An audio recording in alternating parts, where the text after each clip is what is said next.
I love the indulgence in this dish. If I was doing this for the kids, I'd scrap the vodka and just do like a Virgin Mary. But it's a bit of a grown-ups dish. Now, pan nice and hot. Splash of olive oil. Onions in. Seasoning, touch of salt and pepper. Garlic. Be nice and generous with your garlic. It's not just your average tomato sauce, it's a royal, stunning tomato sauce. And you're in for a big treat. Season your onions and garlic with your Tabasco. That will give that really nice lift. A little pinch of celery salt. Spice that up with Worcester sauce.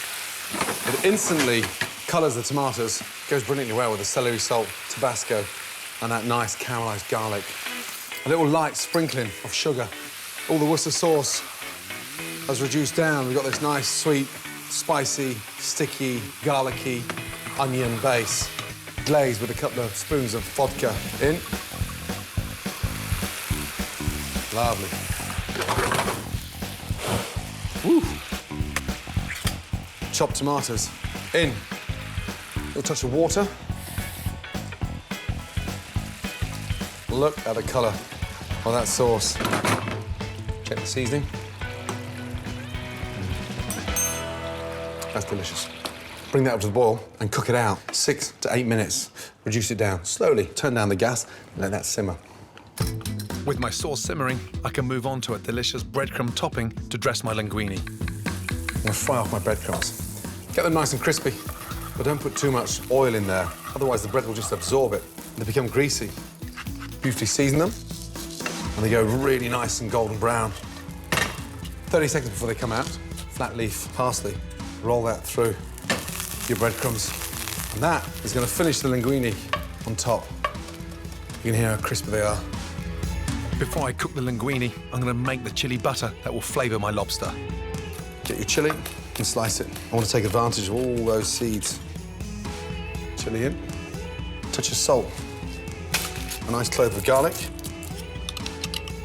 And get some parsley. Start breaking that down. But I'm looking for a lovely garlic chili paste, exactly like that. Now, don't overdo it with the butter. Herb butters are a great way to flavour fish and meat. They can be used as a stuffing in dishes like chicken Kiev, or added towards the end of a dish as a delicious glaze. Lobsters, they're already cooked, so firmly place the lobster flat on your board.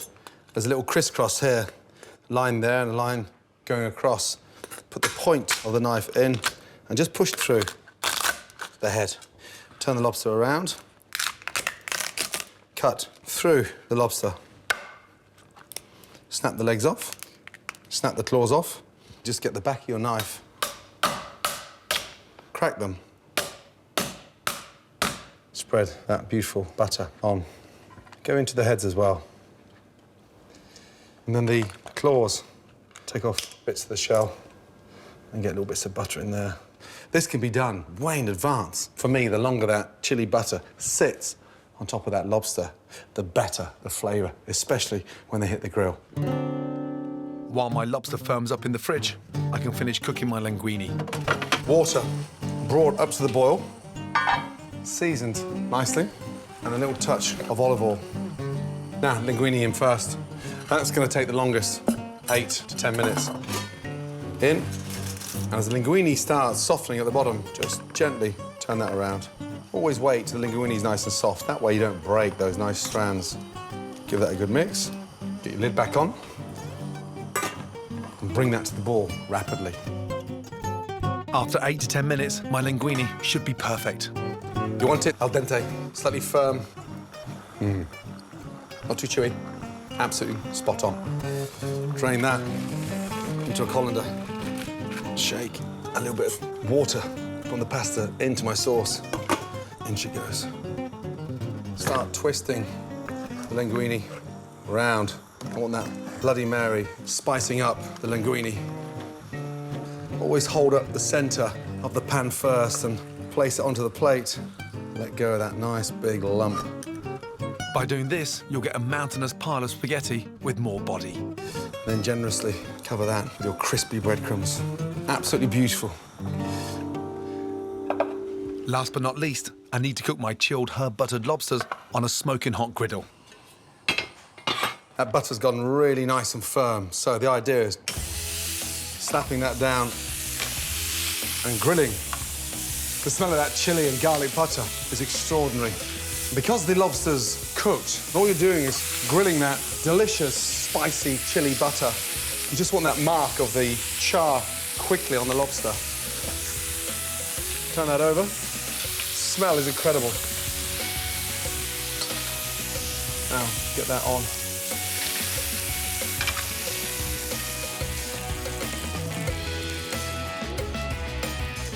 You can understand why it is proper special occasion food, because that is mind-blowing. Griddled lobster with chili and garlic butter, served with a boozy Bloody Mary linguine. A sensational special occasion lunch. Get that pan nice and hot. Recognise that? Fillet of beef. This is a Rolls-Royce cut of beef. So we've got to treat it with some respect, OK? Yeah. Mop up all that seasoning. Yeah. Into the pan and get that really nice and hot. Hello, Tills. Guys. I came to check up on you. Say that. Kiss. Kiss. And... What's that, Holes? Very nice. Time. What's her name? Rosemary. Rosemary. A little bit of garlic and thyme in there.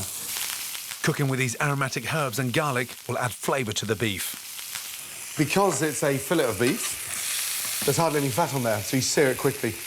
Ends as well get seared. I'm going to now put some butter in there. Continue frying all those herbs. Now, baste that with the butter. See? Dad, are we just having this, or are we going to have something with it? Now we're going to serve some beautiful baked potatoes with truffle and a salsa verde. Into the oven, 8 to 10 minutes, that's all. Next, my super special baked new potatoes. Wash and drain small new potatoes and tip into a baking tray. Drizzle with olive oil, then season with a touch of salt and freshly ground black pepper. Place into an oven preheated at 180 degrees Celsius and bake for 35 minutes until crisp on the outside and soft all the way through. Transfer to your serving dish and grate over fresh Parmesan cheese. Last but not least, shave gorgeous, earthy black truffle slithers onto the cheesy potatoes. Baked new potatoes with a lavish twist. Indulgent, but couldn't be simpler to make. Right, salsa verde. Anchovies. A little touch of anchovy oil in there, OK? I love anchovies. After that, we've got some capers. Garlic in with the anchovies and the capers, OK? A touch of salt. Why only a touch? Because you got the salt from the anchovies already. That's right. Well done, Holes. Dijon mustard. Sherry vinegar. Give that a nice mix. And now, this is where it starts to go to a completely different level. Some fresh mint and some fresh parsley. I want half of it in there, pureed. Yeah. A touch of olive oil in there. In. The rest of the mint. Touch of salt, pepper. Excited? Yep. No taste. Holes? I'd love some, please. Mmm. What's it taste like? That. Ooh. We could try a tiny bit more. Might need to try a tiny bit more. Just to check. Stop! You can't kiss any boys now. Before the kids polish off all the salsa verde, I need a distraction, and I think my beef fillet will do the job nicely. Look at this, baby. Hot Holes. Up. Look at that. Seared, and look how juicy and tender that is. Take that out and let that sit on there. A little spoon, just while it sits and rests of your salsa verde.